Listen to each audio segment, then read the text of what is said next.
Good morning. Today we are going to discuss about design concepts.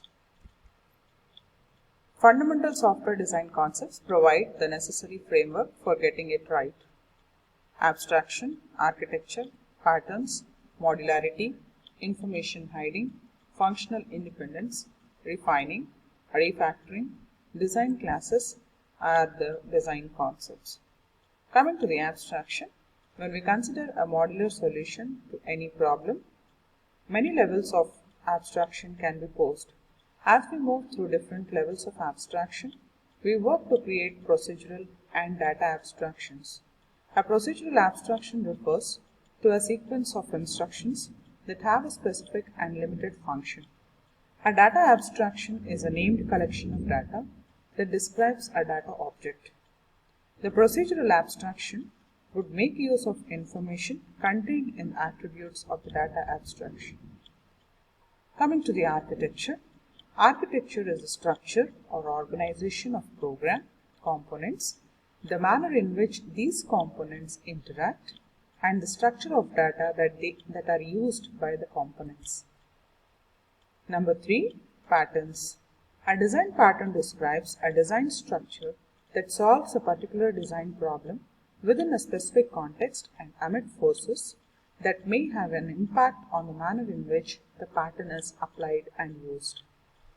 The intent of each design pattern is to provide a description that enables a designer to determine, number 1, whether the pattern is applicable to the current work, whether the pattern can be reused, and whether the pattern can serve as a guide for developing a similar but functionally or structurally a different problem. Number 4 is modularity. Software architecture and design patterns embody modularity, that is, software is divided into separately named and addressable components called modules that are integrated to satisfy problem requirements. The effort or cost to develop an individual software module does decrease as the total number of modules increases. Given the same set of requirements, for more modules means smaller individual size. However, as the number of modules grows, the effort or cost associated with integrating the modules also grows. These characteristics lead to a total cost or effort curve shown in the next figure. There is a number m of modules that would result in minimum development cost, but we do not have the necessary sophistication to predict m with assurance. This is a software cost and effort number of modules curve. This is a curve where number of modules are shown on the x-axis and cost or effort is shown on y-axis. As the number of modules are very less, the cost to integrate also would be less, but the complexity of the problem would be more. If the number of modules are more, cost of integration also is more, but the complexity of the problem reduces. To have a balance between both these things, we have a curve shown as region of minimum interest. This region of minimum interest is drawn and a margin m is drawn with respect to optimization of cost and number of modules. So the number of modules would result in an optimized cost to integrate and also optimized complexity of the problem.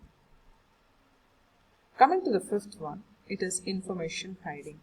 Modules should be specified and designed so that the information, algorithms and data contained within a module is inaccessible to other modules that have no need for such information.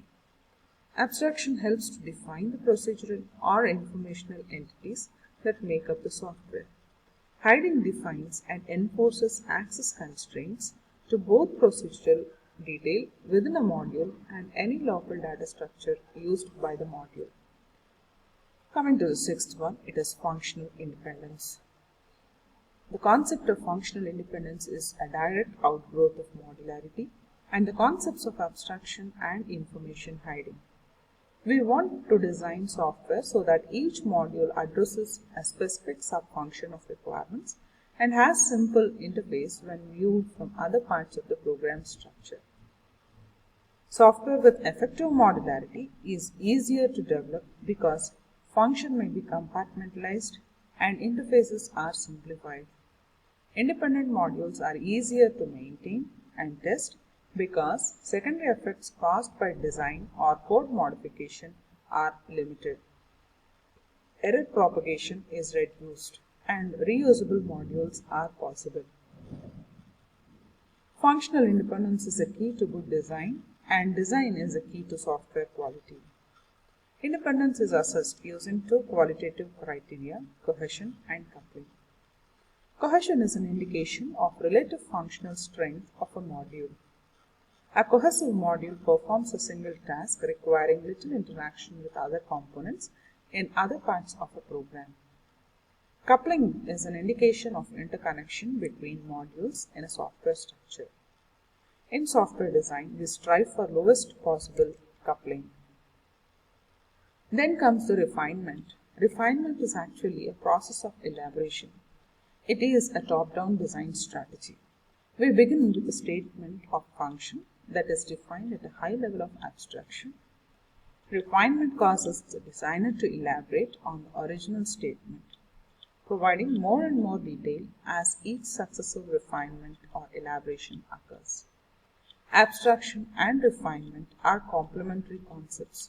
Both concepts aid the designer in creating a complete design model as the design evolves. Next comes refactoring. Refactoring is a reorganization technique that simplifies the design or code of a component without changing its function or behavior. When software is refactored, the existing design is examined for redundancy, unused design elements, inefficient or unnecessary algorithms, poorly constructed or inappropriate data structures, or any other design failure that can be corrected to yield a better result or a better design. Then comes the design classes. As the design model evolves, the software team must define a set of design classes. 5 different types of design classes are: number 1, user interface classes define all abstractions that are necessary for human-computer interaction. Next, business domain classes are often refinements of the analysis classes defined earlier. The classes identify the attributes and services that are required to implement some element of the business domain. Next, process classes implement lower-level business abstractions required to fully manage the business domain classes. Number 4, persistent classes represent data stores that will persist beyond the execution of the software.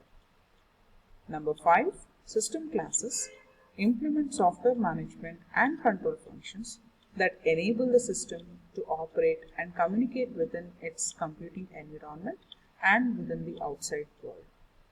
So these are the design concepts to be discussed. Thank you.